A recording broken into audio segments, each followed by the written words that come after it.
Hey guys, it's Bailey. Welcome back to the channel. This is going to be a dupe or dud video, and for those of you who are new to the channel or unfamiliar with dupe or dud videos, it's basically where I talk about a high-end product and a lower end or more budget-friendly product that I have found that seems, looks, acts similar, and basically tell you whether or not it's worth the splurge or whether you can save on the dupe. I have a few of these already. It's become kind of a series, so if you're interested in those, definitely be sure to check the info bar below for links after you're done watching this video, of course. But in the meantime, let's get started. The focus of this video is going to be on two contour kit dupes. This comes from having recently talked about this one by Wet n Wild. It is the Color Icon contouring palette. Mine is in the shade Caramel Toffee. I recently talked about this in a haul video, and then, as a lot of you know, I've been in the process of moving, and throughout unpacking, I came across a Sculpting kit contour palette that looks strikingly similar, but it's from Makeup Forever. So this guy retails for $48, while this one from Wet n Wild retails for less than $4. So naturally, I really wanted to put them to the test. By the way, the Makeup Forever Sculpting kit I have is in #1. As far as shades go, I don't think these are an exact dupe for shades. There is a Sculpting kit 2, however, that has a slightly cooler highlight powder and a cooler contour palette, so it's cooler overall, that I feel would be a better match for the particular Wet n Wild palette that I have.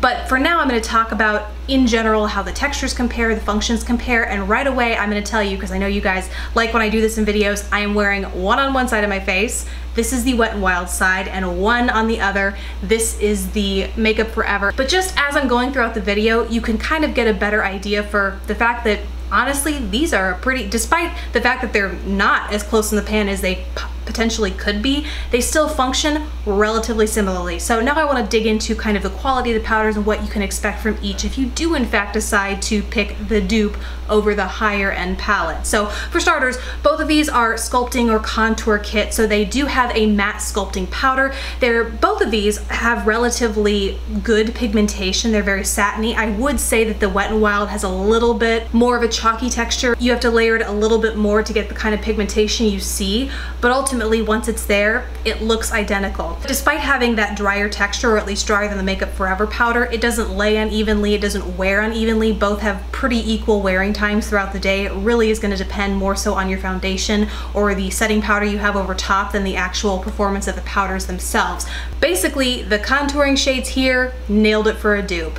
The highlight shades are similar. However, if you remember watching this haul video, the one gripe I had with this palette was the fact that this highlight was virtually non-existent on me. And one thing I want to say is that I do prefer shimmery highlights. I really like a good glow on the cheekbones, but even appreciating this for what it was, which is a satin highlight shade, it still really didn't show up on me. It became more of a setting powder. So for both of these palettes, I'm wearing them not only as highlights on my cheekbones, which I feel like you can't really tell, I'm also using them as setting powders in my under eye area. As long as you go into this palette knowing that it's going to be a very sheer, very matte satin highlight shade, you still are going to get that highlighted and contoured effect. The same can be said for the Makeup Forever palette as well. This highlight, specifically in #1, like I said, is a little more pink tone. It's a little cooler than the one you're going to find in the particular Wet n Wild duo I have, but the same can be said. I'm wearing it as a setting powder and as a cheek highlight on the other side of my face, and the two look very, very similar. So this too is sheer. Despite the fact that they swatch very differently, I think the Makeup Forever is a little more opaque when swatched. It still comes off as very sheer. It blends out as being very sheer, and as far as quality goes, the two are very similar. They're not chalky. They sheer out, obviously, but they're not going to add any sort of cakey finish to the skin. They're really just going to act more so as setting powders. So basically, to anyone who might have had their eye on this sculpting kit from Makeup Forever, or have just been wading through all of the contour kits out there and wanted a simple powder duo and not known which one to go for, I would say that the Wet n Wild is a great alternative, especially the duo that I have, Caramel Toffee. It is on the cooler side, which is a little bit harder to find for people, so if that's something you're struggling with or something you think you want, I would definitely recommend this one for Wet n Wild. I found mine at Walmart. I'm not sure if they're available elsewhere, but $4 versus $48, I would definitely go with the Wet n Wild. Thank you guys so much for watching. I really hope this video helped. Please don't forget to subscribe if you haven't already, and I will see you in the next video. Bye!